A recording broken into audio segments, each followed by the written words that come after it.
equals does your device need fixing? We offer a free diagnosis. We pick up and deliver right to your door, no calls or travel needed.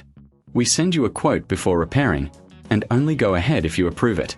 Easy, transparent, and professional. Link in description. To start, gather your tools, a screwdriver set, a plastic prying tool, and a clean cloth. First, power off your Dell laptop and unplug it. Remove the battery if possible. Next, locate the screws on the back panel. Carefully unscrew them and gently lift the panel off. This exposes the internal components. Now, check for any dust or debris. Use the cloth to clean the area around the screen connector. Once clean, locate the screen connector and gently disconnect it. Take your new screen and align it with the hinges. Connect the screen cable securely. Before sealing everything back, do a visual inspection to ensure all components are in place.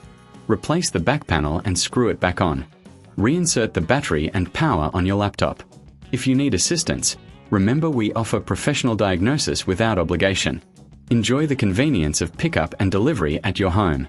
No calls, no travel, just a quote before repair. Your Dell laptop is ready for use. Does your device need fixing? We offer a free diagnosis. We pick up and deliver right to your door, no calls or travel needed. We send you a quote before repairing, and only go ahead if you approve it. Easy, transparent, and professional. Link in description.